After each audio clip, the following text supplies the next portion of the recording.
Bonjour à tous. Nous avons vu hier que Jacques s'intéresse aux riches.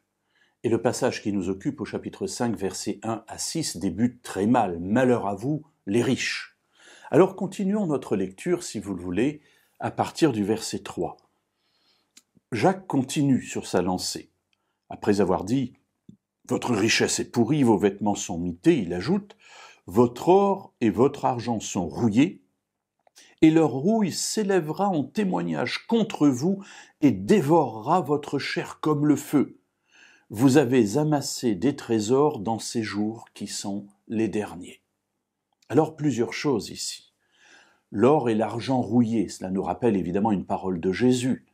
C'est-à-dire que cet or et cet argent, et c'est particulièrement vrai pour l'or ne s'altère pas. Mais ici, au regard de Dieu, Jacques est en train de nous dire que les richesses que nous avons pu amasser, l'or et l'argent, se rouillent comme du vulgaire fer. Mais ça n'est pas tout. Leur rouille va s'élever en témoignage contre vous. Ah, là, c'est intéressant parce que la richesse est présentée comme quasiment un être vivant qui va témoigner auprès de Dieu contre ceux qui les ont eus. Et voilà qu'elle s'élèvera contre nous et dévorera notre chair comme un feu. Quelque chose de terrifiant. Et on se dit, mais pourquoi tout cela ? Une première raison est donnée par Jacques dans ce verset 3. Vous avez amassé des trésors dans ces jours qui sont les derniers. Alors, plusieurs problèmes. Ne pas avoir la conscience du temps. Ce sont des temps qui sont des derniers jours, et au lieu de mettre toute son énergie à l'annonce du retour de Jésus, eh bien, on a pensé à amasser des richesses. On a pensé aux richesses.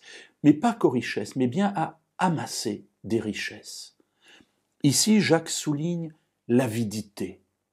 Voilà, il faut amasser, amasser encore, toujours plus, toujours davantage.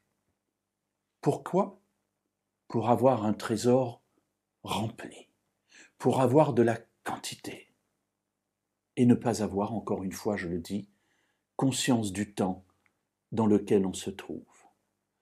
Alors nous voyons évidemment tout de suite que la richesse en elle-même peut ne pas être un problème. Maintenant, il est évident que ceux qui sont riches ont peut-être plus de tentations que les autres, plus de problèmes à régler que d'autres.